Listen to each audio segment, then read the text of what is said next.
Hi, I'm doctor Anu, Ayurveda consultant and mental health trainer. అయితే ఎక్కువగా చూస్తున్న ప్రాబ్లం ఏంటి అంటే, అది కూడా ఇప్పుడున్న మనము హాట్ టాపిక్స్ చాలా వింటున్నాము. లైక్ 6 to 1 ఇయర్ ఈ టైం పీరియడ్లో హెచ్ఐవి అనేది బాగా స్ప్రెడ్ అవుతుంది. అది కూడా యంగ్ కపుల్స్లో, అది కూడా యంగ్ జనరేషన్లో ఎక్కువగా ఉంది అని న్యూస్ అనేది బాగా వింటున్నాం. అసలు ఎందుకు యంగ్ ఫెలోస్లోనే ఇది ఎక్కువగా కనిపిస్తుంది? అండ్ వీళ్ళకి అవేర్నెస్ లేకనా, లేదు అంటే భయం లేకనా అని చాలామంది చాలా రకరకాల డౌట్స్ అడుగుతున్నారు. అండ్ రెగ్యులర్ వచ్చే కన్సల్టేషన్స్ కూడా డైలీ అబ్జర్వ్ చేస్తుంటే ఒక్కొక్కసారి మా మీద మాకే కొంచెం కోపం వచ్చేలా కూడా అనిపిస్తుంది.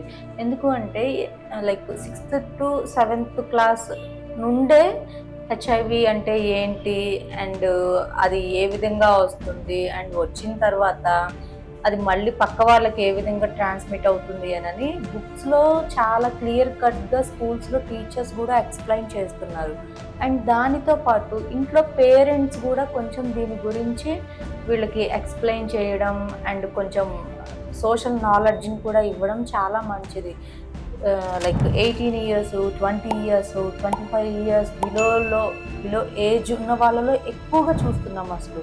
ఇది ఎందుకు అంటే వీళ్ళు స్టడీస్ అని, జాబ్స్ అని, వీళ్ళు లైక్ సిటీస్కి ఒంటరిగా రావడం అండ్ ఇక్కడ వీళ్ళు టైప్ ఆఫ్ రిలేషన్స్ మెయింటైన్ చేయడం, వితౌట్ ప్రొటెక్షన్స్ తీసుకోకుండా మెయింటైన్ చేయడం. ఈ ప్రాబ్లమ్స్ అన్నిటి వల్ల ఏమవుతుందంటే వీళ్ళ లైఫ్కి థ్రెటనింగ్ అయ్యే ఛాన్స్ చాలా వరకు ఉంటుంది.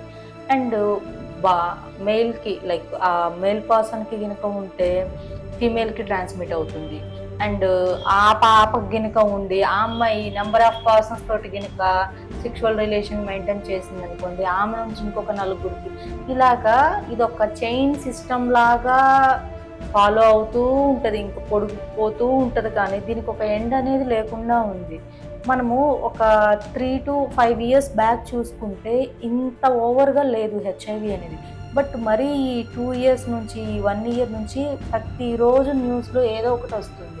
సో అందుకని కొంచెం వీళ్ళకి సెక్స్ ఎడ్యుకేషన్ నేర్పించండి. అండ్ దానితో పాటు సోషల్ నాలెడ్జ్ని కూడా కొంచెం తెలిసేలాగా వీళ్ళకి కొన్ని క్లాసెస్ కండక్ట్ చేసి, అండ్ దానితో పాటు పేరెంట్స్ కూడా ఇంట్లో వీళ్ళకి కొంచెం ఇటువంటి కౌన్సిలింగ్స్ ఇస్తూ ఉంటే ఏ పిల్లలు కూడా ఇలాగా దారి తప్పకుండా ఇటువంటి క్రానిక్ ఎస్టీడీ ఇన్ఫెక్షన్స్ తెచ్చుకోకుండా హ్యాపీగా హెల్తీగా ఉంటారు. సో దీని గురించి మీకు ఏమైనా అపాయింట్మెంట్ కావాలి అన్నా, కౌన్సిలింగ్ కావాలి అన్నా స్క్రీన్ పైన కనపడుతున్న నెంబర్కి కాల్ చేసి అపాయింట్మెంట్ బుక్ చేసుకోవచ్చు.